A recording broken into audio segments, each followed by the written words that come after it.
మన మొదటి ప్రధానమంత్రిగా జవహర్లాల్ నెహ్రూ ఎందుకు అయ్యారు? వల్లభాయ్ పటేల్ గారు ఎందుకు కాలేకపోయారు? కొత్తగా రాజకీయం ఏర్పడుతున్న తర్వాత ఎవరెవరికి ఏమేం పదవులు ఇయ్యాలో ఆలోచనలో పడ్డారు. స్వతంత్రం రాకముందే మొదలైంది. పదవుల గురించి జరిగిన డిబేట్స్లో ప్రధానమంత్రి పదవి కూడా అందరి మధ్య జరిగింది.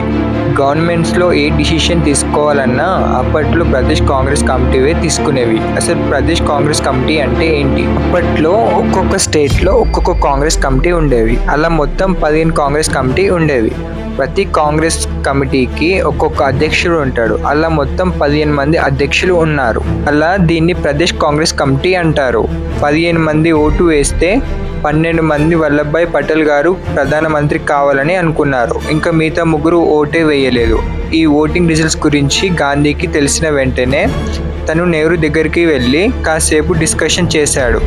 డిస్కషన్ అయిపోయిన తర్వాత గాంధీ గారు తన స్పెషల్ పవర్ ఉపయోగించి నెహ్రూని ప్రధానమంత్రి చేశారు. కానీ అలా ఎలా చేశాడు? నెహ్రూ గాంధీ మధ్యలో ఏం జరిగింది? గాంధీ గారు వచ్చిన ఓటింగ్ రిజల్ట్స్ గురించి చెప్పారు. అందరూ వల్లభాయ్ పటేల్కే ఓటు వేశారు, మీకెవ్వరు ఓటు వేయలేదు అని గాంధీ గారు చెప్పారు.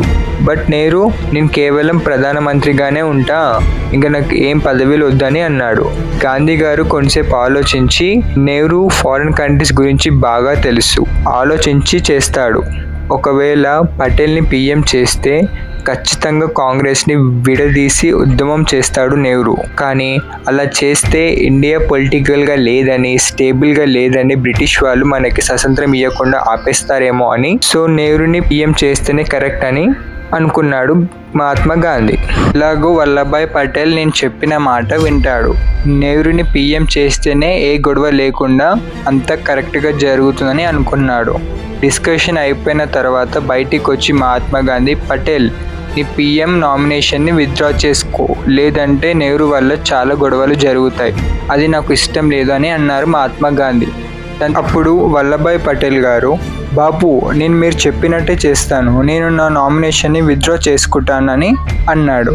అప్పట్లో గాంధీజీ ఏం చెప్పినా వల్లభాయ్ పటేల్ గారు వినేవారు. నెహ్రూ గారు మన దేశానికి ప్రధానమంత్రి అయ్యారు.